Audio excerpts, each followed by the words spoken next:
Comes in our life. అంటే దేవుడు ఎప్పుడైతే మనలో ఉంటాడో, మనం దేవుడు ఎప్పుడైతే స్వీకరిస్తామో, the way we look the things changes. అంటే మనం చూసే ప్రతి ఒక్క విధానం మారుతుంది. అంటే మార్పు అంటే ఆ ఇల్లు అక్కడే ఉంటుంది, ఆ ఇల్లే మారిపోదు, కానీ మీరు ఆలోచించే విధానం మారుస్తాడు దేవుడు ఖచ్చితంగా. అండ్ మనం ట్రాన్స్ఫార్మ్స్ అంటే మనల్ని రూపాంతరం చేస్తాయి. దేవుడు ఎలా అయితే నడుచుకున్నాడో దేవుని కోరికతో మనం కూడా నడుచుకోవాలని చెప్పి మన యొక్క జీవితాన్ని కూడా రూపాంతరం చేసుకుంటాం, ట్రాన్స్ఫార్మ్ చేసుకుంటాం, అంతే కదా. సో మనం దేవుడి యొక్క విషయంలో, దేవుడి యొక్క భక్తి విషయంలో మనం ఎప్పుడు సిగ్గుపడే వాళ్ళు ఉంటుంది.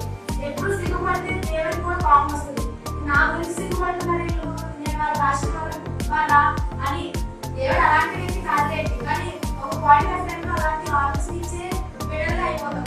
సో మనం దేవుడు అలాంటి ఆలోచన లేకూడదంటే మనం ఎప్పుడు దేవుడిని బట్టి మనం అర్చన పొందాలి. అండ్ వాక్యం విషయంలో, బైబిల్ పట్టుకోవడం విషయంలో ఏంటి, బైబిల్ చదవడం విషయంలో ఏంటి, దిస్ ఈజ్ అవర్ వర్డ్. ఏం చెప్తున్నాను, చిన్నపిల్లకి పాడంత అవసరమో మనకి ఇక వాక్యం అంత అవసరం అని చెప్పి.